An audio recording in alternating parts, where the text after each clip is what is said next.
Hey there. Thank you guys for joining me today. I am excited to be here with my guest, James P. Friel.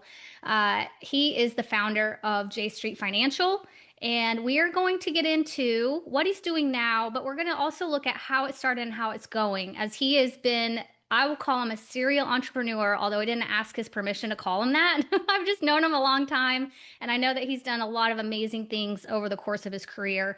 And I'm excited to share those with you. So thank you so much for being with me today, James. I am excited to hear a little bit about your backstory of how it got started, and then of course we were just talking about what's all happening now, which is exciting too.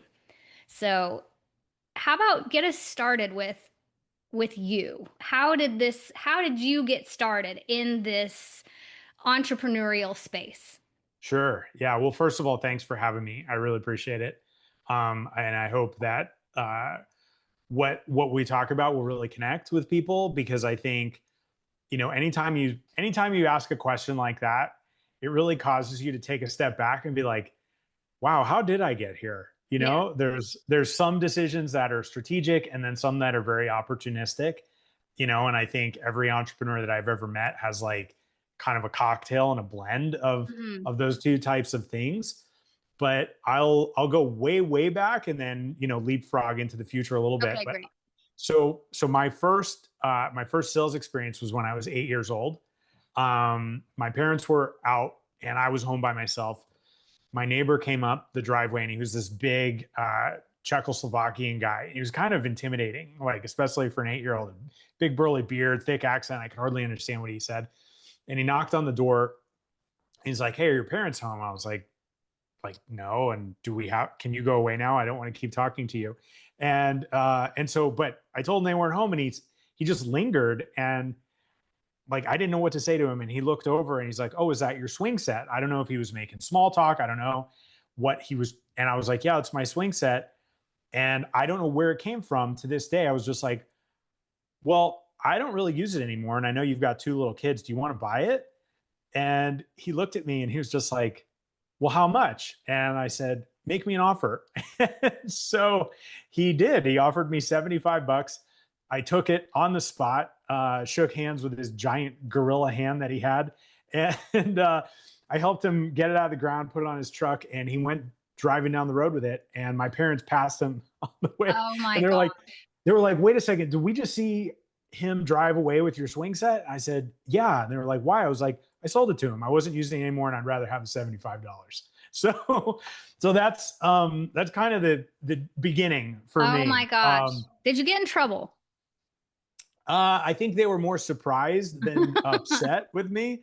And I was like, "Look, it was my swing set. I didn't use it anymore, and I wanted the money." Okay. So yeah, Nice job. This was also a but different time, right? So it was okay to answer the door, number one, right, yes, and talk yeah, to it was. strangers. Yeah, so good on you. Yeah, it's not like that these days, is it? I guess not. And I mean, we're not talking about like, the days of Benjamin Franklin or No, anything like that, no, right? no, Like I'm no. not quite that old, but it was a different time. There were no cell phones, no internet, Yeah. like all that sort of stuff, right? I don't even think people had CDs yet. So, but in any case, I think that sort of entrepreneurial bug Mm-hmm. was always there. My grandfather was a entrepreneur in New York, Queens. Had a whole roofing and siding and contracting business, and so I saw what he was doing. I did take a traditional route. Went to college. Originally started as a aerospace engineering student, and when I graduated, I wound up switching majors because I thought it was just kind of more boring than I thought it was going to be. And I'm Mm-hmm. more of a people person. Yeah. And so I went into software and wound up in, kind of customer development. But the whole while kind of had side hustles, buying and selling real estate, different projects and things like that. And after 10 years in the corporate world, where I had a really great, very fulfilling career in the corporate world, honestly, I was leading digital strategy for one of the biggest banks in the world. And I just knew that it was time for something to change. And I wanted to, kind of be master of my own fate, Yeah. so to speak. And so in 2011, I left and I didn't go completely out on my own. I became a partner in a digital strategy and analytics consultancy based out of Manhattan, and helped really on the sales and business development side there. And then after that, just sort of my all entrepreneurial hell broke loose. Yeah. And I had a rose business. I've had multiple different types of agencies, service businesses. I started a ghost kitchen in Florida where we had 8 restaurants running out of one kitchen. Oh my gosh. So lots of different things. 2011, fun fact, is also the year that I stepped away from my career of 12 years as a teacher. Oh wow, okay, So it was a good something must year. happen in 2011. Yeah, so you have had your hand in a lot of different things. It's like the 8-year-old you, the light bulb went off, and you're like, oh, this, I can do this. And it just followed Definitely. you. It's interesting too, though. I also took the traditional route. I did the college thing and stayed for my master's and did all of that.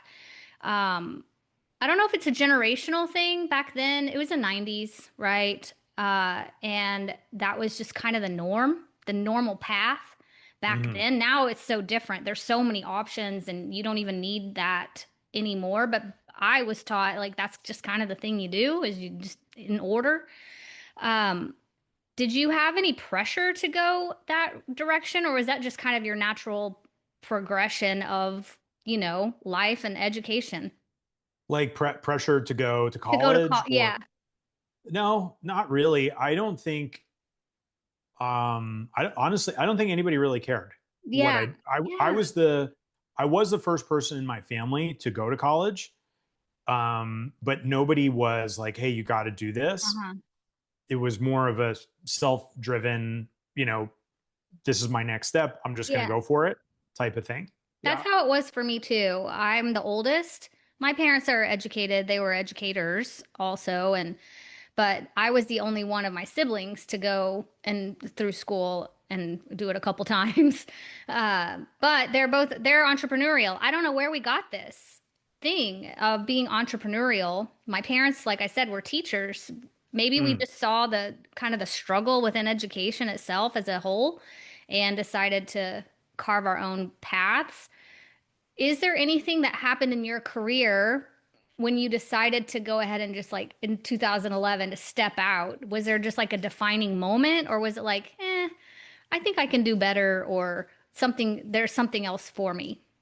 Yeah, it was a defining moment, I would say, or at least a real decision point. My when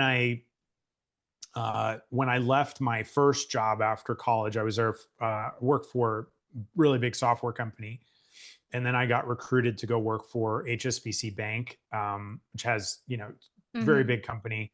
At the time, I think there were 330,000 employees or something like that, so it was really massive.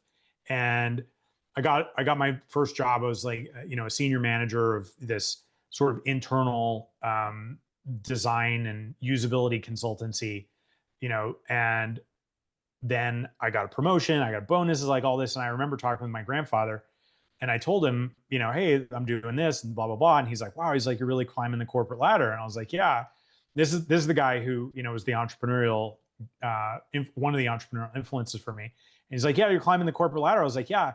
And he just paused and he said, well, like, what if your ladder's leaning against the wrong wall? I Mm. was like, man, I was like, dude, I don't know that I needed to hear that. That felt like a gut punch. And so I was like, I don't know. I don't know. And I just filed that away in the back of my mind. And then a couple of years later, fast forward, got another promotion. Now I'm reporting directly to the chief marketing officer at the bank. And so this guy, just a ton of respect for him. Like all the jet bridges all over the world, like HSBC, world's local bank, like that was all Uh-huh. him, right? So I got this tremendous opportunity to learn from just like a branding genius.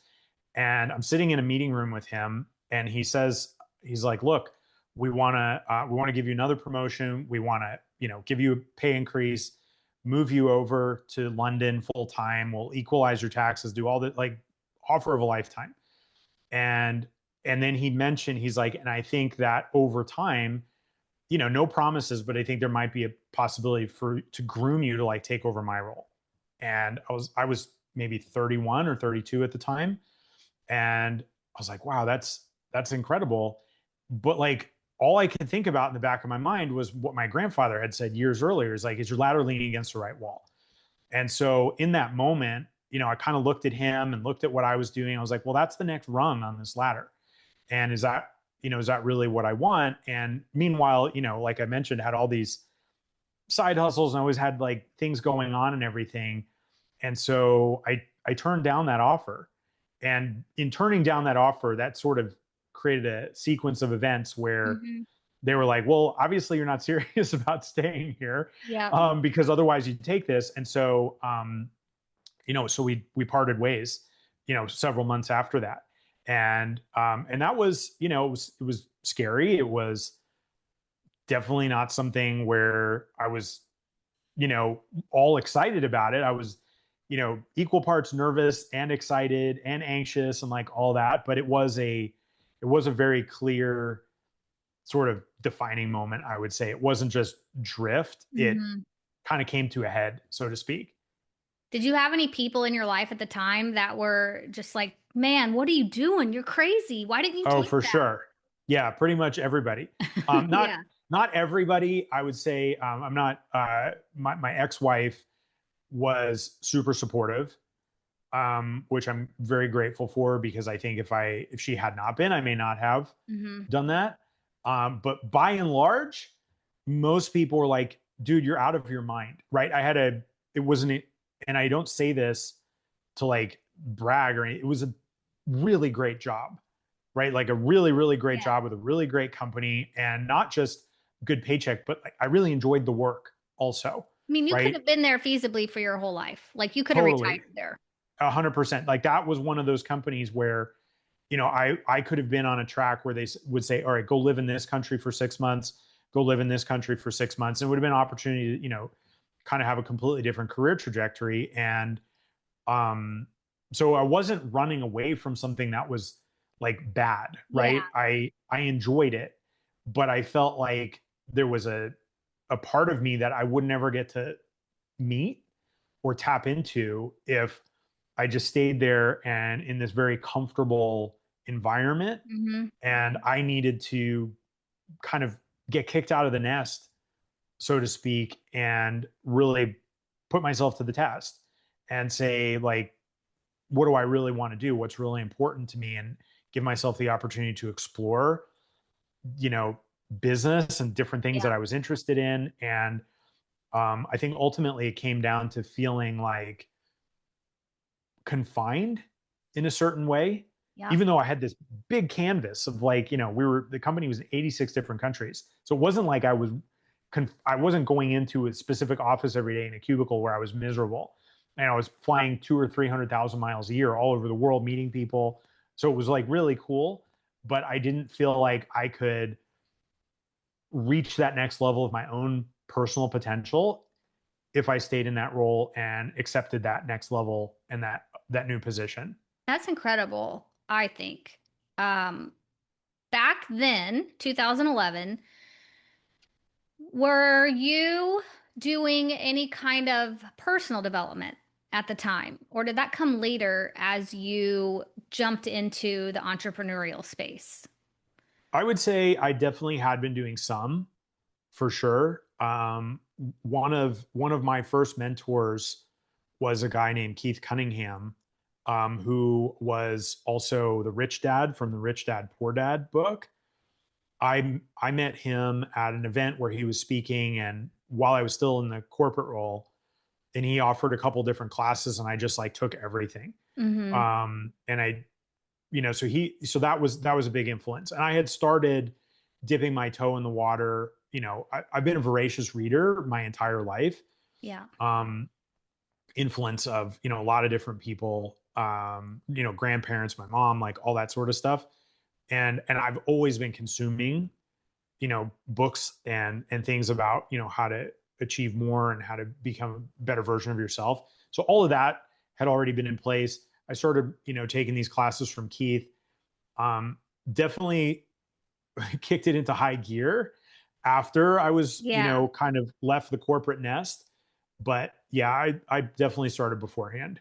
That's really helpful, I think. I did not. It was not a thing. Being from education, that sector of the world, personal development was not a thing. It was professional development, and you can go sit in a workshop that they brought in someone at your school, but going to live events, seeing speakers, all of that stuff was not a thing in my world until after I got out of that space. I don't know if it's different now because it's been 15 years now since I was in that, but knowing now, like it was almost a non-negotiable to move forward was to work on my own personal growth and mindset and all of that. Even though I had, just like you, it sounds like supportive friends, family around you, there's still that internal voice that is like wants to pull you back, the lizard brain, I guess you could say, pull you back into whatever normalcy was, what comfort was at that time.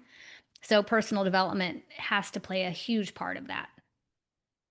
Yeah, comfort. I think comfort is exactly the right word, right? You get very comfortable, and then I think the more comfortable you get, the harder it is Hmm. to make a move. And so, you know, it's probably not a bad idea to always just kind of like be right there on the edge of comfortable and uncomfortable, so that you can keep growing and keep challenging yourself to, see what's next. What is something that you have done that has kept you kind of on that, maybe that edge? Have you, some people do like really adrenaline driven hobbies or something, you're always kind of taking some risks. So your body and your mind is kind of used to that heightened state of fear, fight or flight, whatever. Was there anything that you did or do you still do that kind of keeps you in that adrenaline producing, make fast decisions kind of state? Not maybe you don't do it all the time, but is there something that you Right. have that you do that? Yeah. Well, I think for me there's two different ways that I've navigated that. One, and I predominantly is I'm a big believer in the people who you surround yourself with Mm-hmm. is 80%.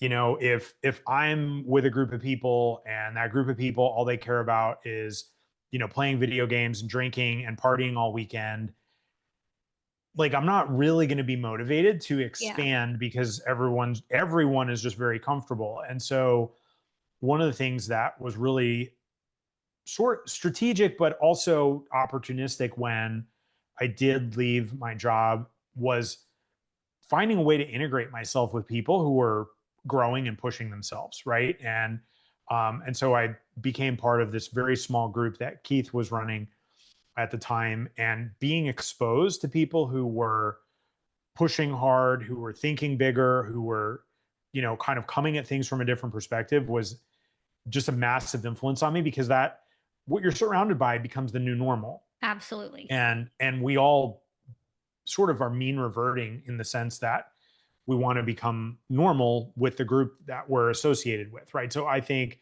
and that has never stopped for me, right? For the last 15 years, I've been, invested heavily into, masterminds and Yeah. groups and trainings and all that stuff. And just like, and not only is it fun, but you really do sort of just subconsciously level up, right? And it becomes difficult to stay in your comfort zone when you're constantly surrounded by people who are pushing outside of their comfort zone, right? And Yeah. and anyone who's a little bit driven or competitive in any way, and I'm super competitive, right? You're like, oh wow, like they did that, and like I want to do that too, or I want to do Hmm. it differently, or whatever. And it's not in a I want to do better than them. It's more, it's the 4 minute mile analogy, right? Like you see somebody break the 4 minute mile, and you're like, wait, maybe I could do it too.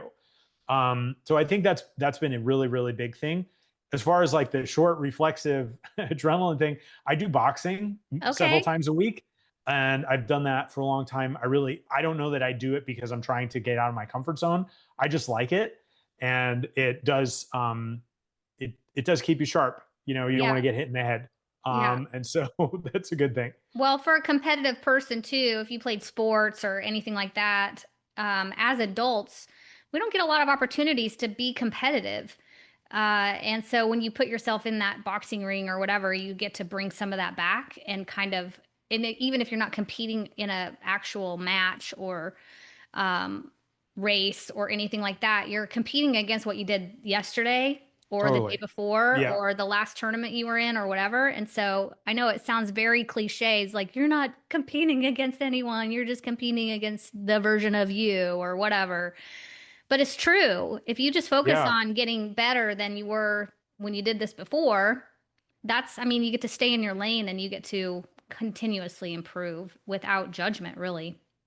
Totally. And I very much agree with that. Like I got into, so I started skiing when I was in first grade, and 6 years ago I tore my ACL skiing. Right, like I feel like almost one of these things. Like you ski long enough, you're going to do something bad to your knees, and Yeah. so it happened for me. And then I had surgery, crutches, like learn to like train yourself to walk again. And the only thing that I could do that would sort of help me was cycling. So I Yeah. started cycling, and I fell in love with it. And then, I went from like, nice bike to like a really nice bike and like, just Yeah. all that sort of stuff. Next thing you know, I'm like wearing, jersey and spandex. I'm like, what the heck's Uh-huh. happening here? Special Right. But shoes, all the things. all of it, clipping in. Yeah. But for me, what you said about being better than the day before, there's a circuit that I ride. And I will do everything in my power to beat my previous time, even if it's by like 2 seconds, Yeah. right? So I'm riding for an hour. And if I get 2 seconds better than the last time that I rode for an hour, so like 59 minutes and 58 seconds, I'm like, that's what I'm talking about, right? And Yep. so, yeah, it doesn't have to be with other people. It can certainly be setting goals that only you care about and then Yep. trying to beat them. It's like the gamification of your own life. And you can do that with business too, right? Like, oh, we got however many webinar people on last time. Let's see if we can do Yeah. better. Or this many people stayed on the whole time. Let's see if we can do better. I used to do Orange Theory. Mm. Uh, and the reason that I stayed for like 3 years doing that, even though it was like really bad for cortisol. It's not good. But uh, because you got real-time stats after every workout, I was always competing with myself about like how many minutes or whatever I had in this green zone or the red zone or whatever all of it was. How And many splat points you oh get? yeah, splat Yeah. points. If I Yeah. didn't get splat points, the workout never happened, right? So if I forgot my armband or whatever was measuring my heart rate, it just why even show up? Like it's I can't measure it. So, but it's just like you're cycling. It's like I wanted to hit that PR, that whatever every single time, which now you can see why it was not good for cortisol because I was stressing myself out every single workout, but it it shows up in all parts of life where you just want to keep growing and keep hitting new milestones for yourself. And then when you're an entrepreneur or a business owner, those new milestones also get to benefit others. Mm. So I'm going to switch gears a little bit. I know you mentioned you once you left corporate, you dipped your toe in a couple things and then you kind of went through a whole gamut of businesses. And over 15 years, you've done many, many things. Do you have a favorite? Or I don't know if that's the right question I want to ask you if you have a favorite, but has every little step gotten you to where you are right now? That's what I'll Well, say. I think definitely the answer to that is yes.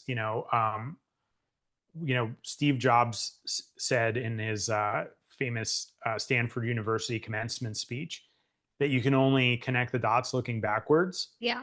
right? And I think that's true. You can see, oh, I did that and I learned this, or I met these people, or I got this new skill, or whatever. And you just kind of, string things together.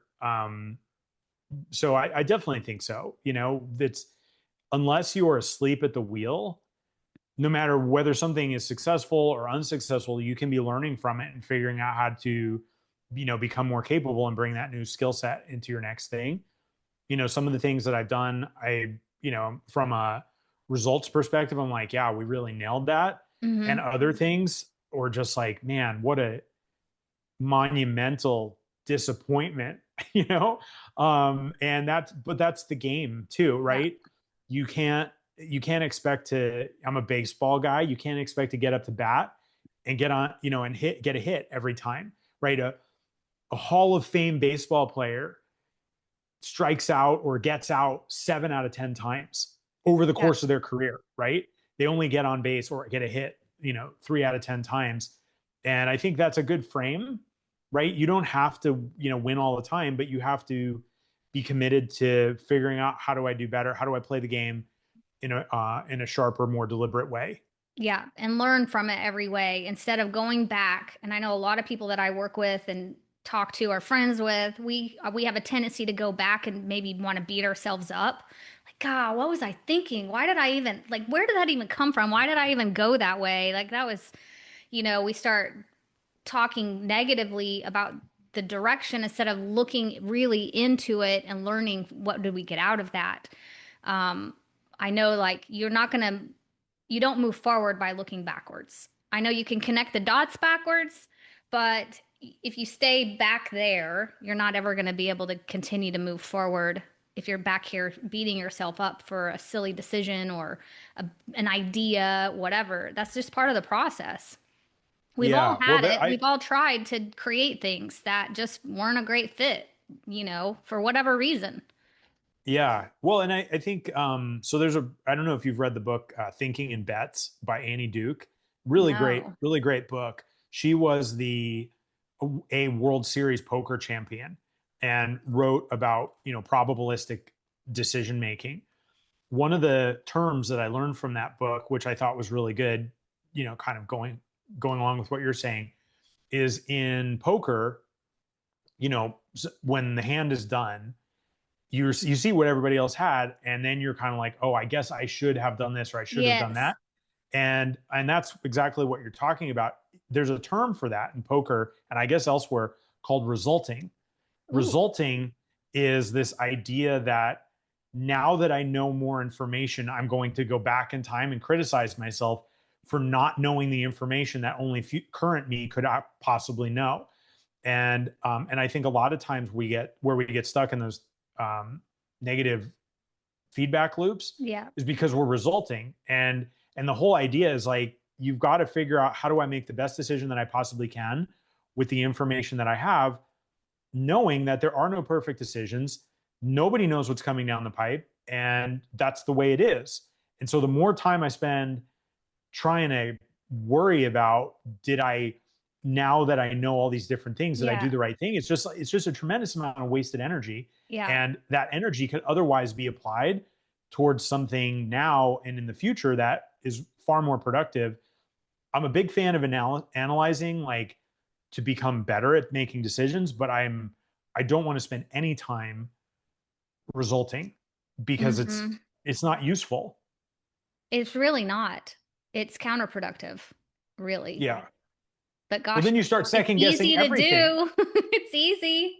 It's like, God, why did I think that? Why didn't I see that? Why didn't I know? And you just didn't know, you know? You didn't know. Yeah, you didn't know, and now you know. And Move um, forward with it. yeah, I do think there's something to be said for documenting your lessons. I have a whole Evernote file that's just all of the different lessons, from wins, from failures, like all of that. And for me, once that is sealed in a lesson, like, it's time to move Yeah. on. Yeah. So after 15 years, what now has your attention? What are you building? What have you built that you're actively, helping people with? I know that I mentioned that you're the founder of J Street Financial. So is that kind of your main focus right now? What is that right now for you? Yeah. So I think one of the biggest themes, at least over the last 10 years, has been, I've definitely had a strategic advisor role for a lot of people.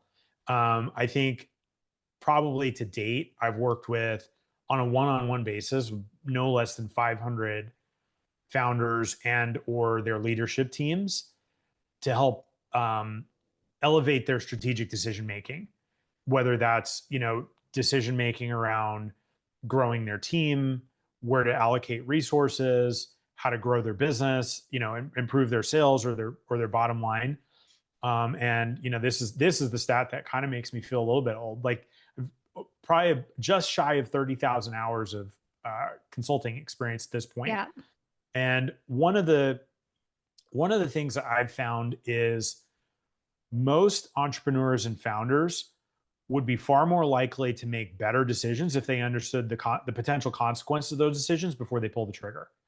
And most of the people that I've worked with are really great at creating things. They're really great at selling things. They're good marketers.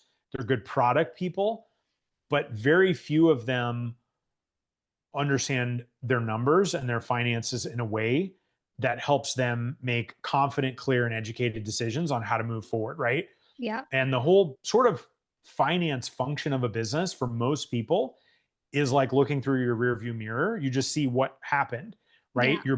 All your bookkeeper is designed to do is record things that happen. And the CPA is, well, I'm going to file taxes or file tax forms because of what happened. And there's not a lot of support for founders and business owners to look through the windshield and say, okay, I'm considering hiring somebody, or I'm considering adding more money to my marketing campaigns, or I'm considering, eliminating a product line or changing our pricing or any of these different things. And the average human makes 50,000 decisions a day on autopilot without even thinking about Yeah. them. I haven't seen a study that talks about the difference between the average person and an entrepreneur, but I would guess an entrepreneur is making significantly more decisions on a Mm-hmm. daily basis. And a lot of time, and there's this idea with, the entrepreneurial community where, hey, just jump out of the airplane and build the parachute on the way down. I'm like, okay, well, that's great, but it's also could be catastrophic if you don't build the parachute on the way down. Yeah. And I think that a lot of times founders and business owners put themselves in a really tenuous position by just hoping and praying and winging it. And it doesn't have to be like that. And so the idea of J Street Financial is where we come in and we help get their finances in order, whether that's through the bookkeeping layer or anything else, and then actually give them actionable insights and model different scenarios and say, if you did this, here's what it could look like. And if you did this, here's what this would look like. Present it in a way that makes their decision making faster, sharper, and more confident. And I think at this stage of my entrepreneurial journey, I believe that one of the single most important things that any founder could do is to understand the consequences of the decisions, the potential consequences, before they make those decisions, because they're probably going to make much better decisions if they do that, Yeah. as opposed to just like hoping and praying that everything works out and potentially putting themselves, their team, their family in a precarious situation. It doesn't have to be that way. I agree with that. And I think numbers in general, money related, revenue related, expenses, that's a really big overlooked, undervalued part of the business. In my experience, if you ask them simple questions about profits and losses and margins and cost for ads, cost for all the things, they'll be like, don't know. Like they don't know. Like someone else may handle it for them, sort of, but they're not managing it properly. They They're don't not, it's know. not integrated. It's not Yeah. integrated, Amanda. I think that's the problem. It's that finance for most founders and business owners is a check the box activity at best. We're like, oh, I have QuickBooks or Xero or whatever. I have a bookkeeper and I have an accountant. Great. Like Yeah. that's what Done. finance is to them. I'm like, wait a second. This is not how you actually drive a business. You drive a business by understanding your numbers, by understanding the impact that those numbers have on the things that matter to you. Yeah. I can't tell you how many people I know who have overspent on their ad campaigns and completely put their business either in a bankrupt situation or in a really scary situation because they're like, oh, we're getting a 3x ROAS. Meanwhile, the business actually can't support that for some Yeah. other reason, or Yeah. there's something else that needs to be fixed ahead of time. And entrepreneurs on the whole, I believe, are making their job much, much harder than it needs to be, because finance and numbers is like this redheaded stepchild over Yeah. there.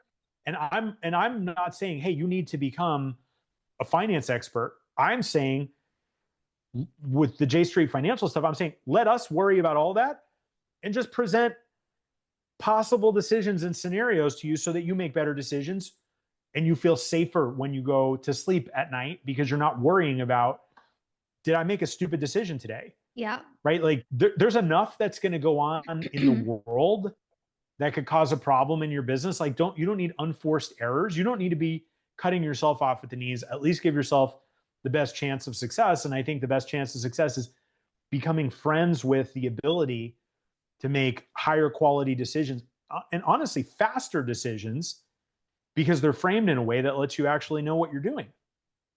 You are helping them stay out of the resulting. Yes. You're Yeah. showing the cards before they've been played. I think that's awesome. Even though it's an uncomfortable topic to discuss for a lot of people, for whatever reason. I'll tell you my theory on that. I think there is a false belief that people think they should automatically know how to do this. Mm-hmm. Like, but if you unpack that for a second, you probably didn't know how to do marketing. You probably didn't know how to do product development. You probably didn't know how to do this, and this. All the things that you currently know today, at one point in time, you didn't know how to do. Absolutely. And so because you got really good at selling something and really good at making money on the top line, that automatically means that you should know how to do this. It's just a different skill set. Yeah. And it might be one that you want to learn. It might be one that you don't care to learn, but you don't have to, but it is really, really important. And founders and business owners who navigate like this make more money. They create more margin for opportunity, and they have more they're more grounded and confident in the way that they run their business, because everything doesn't feel chaotic and Yeah. everything doesn't have to feel of equal importance, or they don't have to feel overwhelmed, Mm-hmm. because you're able to actually narrow on what matters. And I have confidence in what matters because we've looked at it and we've done Yeah. our work and we know what the impact of this is. And so now when we're focusing on a project or an initiative, it's much easier for me to feel like this is the right thing that we're doing, instead of second guessing and chasing all the shiny pennies and everything else everywhere. Yeah. You help them make it very quantifiable whenever they're making their decisions instead of like, Yeah. well, we'll try this. I saw somebody do this. Let's try it. Because that happens Yes. a lot too. Constantly. And people, certain founders especially, they love the chaos of the business. They are addicted to it. They're not used to being like in this relaxed, yet steady place. They need that, like we talked about before, kind of that adrenaline rush. And if they're not getting it maybe somewhere else in their adventurous lives, then they create it somewhere. And sometimes Yeah. that's in the business. A lot of times it's in the business. And I would say, if you are deriving your excitement and adrenaline from your business, you're probably making decisions you shouldn't be making, Uh-huh. Yeah. because that's not the place to do it. I've been to Omaha a few times for the Berkshire shareholders meeting. And the first time I went, Warren Buffett and then Charlie Munger were sitting there. And it's just this incredible experience, but it's 6 hours of these two icons sitting at a table in front of, like, stadium of 40,000 people. And one person asked them this question. They're like, oh, because they have a holding company that has, investments in 60 plus other businesses. And each of those businesses has their own problems and advantages and numbers and all this. And somebody asked a question, well, what happened in this thing? and they don't prepare at all. And Warren Buffett said, oh, well, the reason that that happened is in this particular business, one of the suppliers had a supply chain risk that caused this particular product to have a 25% increase. And so that shrunk our margins by that. And that's why we're seeing that result today. I was like, dude, this is incredible. Like the level of mastery, and what you're seeing there is mastery. But that was coupled with another thing that that he said. It was at that meeting or another one where a lot of times you just need to let things run and be good. And we're all guilty of interfering and meddling and like, oh, Yeah. like I need that fix. Let me get in there and do something. And one of the things that Buffett said was, he's like, when there's nothing to do, I'm very good at doing nothing. That's I good. was like, man, that's awesome. Like, and those two things are, I just had such revelation from, You right? have And to how train yourself to be able to do that. I think if people are causing disruption in their business because it feels too easy or it's going too good, sometimes I think that comes from the subconscious. It's not deliberate necessarily. Your body's just used to being in that that fight or mode. flight. Yeah. Yeah. Yeah. So that you have to train yourself to get out of that and be okay and reprogram your brain to be okay with it being okay. Yeah. Yeah. And also not trying to force things to be something that they're not. Hmm. Right? There are, if you have a marketing campaign and it's performing at X and benchmarks or whatever, and you're close to that, like, good. Move on to the next problem or the next area that needs your attention. Don't just relentlessly focus on something, trying to, you know, make it something, turn it into something that it's not supposed to be. Yeah, agreed. So, what is the best way for someone to get a hold of you, learn from you, so they can take advantage of all of this knowledge that you have from 30,000 hours of Yeah, I coaching know, right? people? Yeah, Um, that's crazy. I Yeah, know you have a financial health check. yes. So we have a financial health check, which is a process that we take people through to really, at a high level, understand, kind of there's 7 different metrics that we're looking at that I think for most businesses accounts for 80 to 90% of what's going to create stability and long-term success.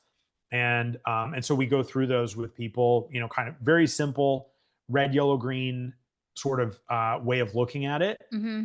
And then it becomes easier for them to focus on. So that if people wanted to just go and check that out, they can go to jstreetfinancial.com, Okay. and that's available there. We have a training that we do on the 7 metrics and everything else. And people can feel free to also email me directly, james@jstreetfinancial.com. Okay, that's great. And then are you active on social platforms? Can people connect with you? People can connect with me. It is definitely my Achilles heel, and I will likely connect back. But yes, I'm on there, and much to the dismay of my team members, I'm not on there. I'm not active as much as I should be. So email would be the best. Email would be the best, but if you message me on Instagram, somebody's going to see it. Somebody. And they'll Somebody, get it. and They'll and it relate might it. be me, but it'd be faster to email me. Okay, we're gonna close it up here. I've loved this conversation. I like how we've kind of talked about a little bit of everything.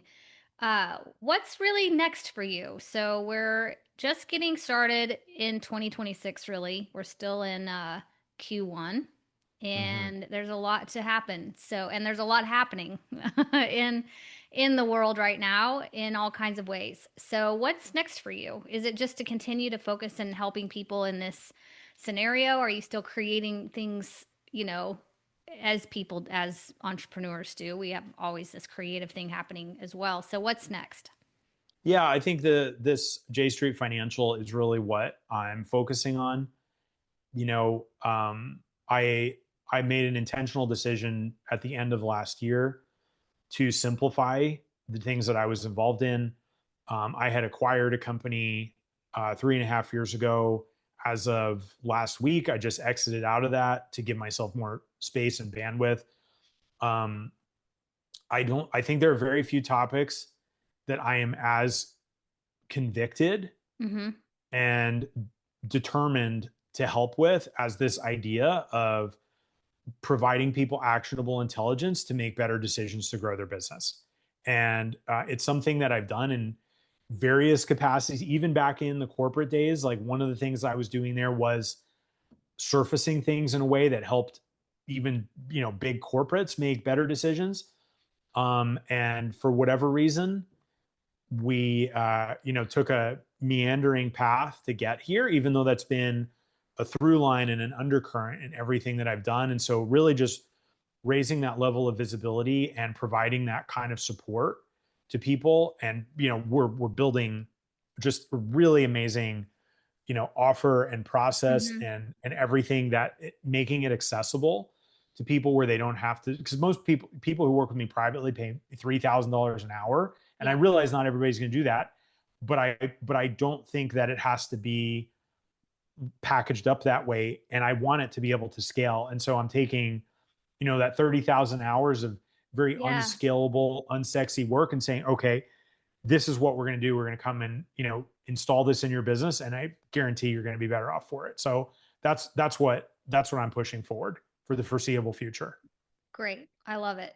All right. I'm going to share all your links in the show notes. And hopefully people will find some value in this. I know I did. Finances and all of those things are not my forte necessarily. I like the more soft side of business as it seems. So I've gotten a lot of out of this conversation as well. So thank you so much for being with me today, and I can't wait to see what's next. Yeah, awesome. Well, thanks so much, Amanda. This was a fantastic conversation. I really appreciate you having me here with you and your audience. Thanks.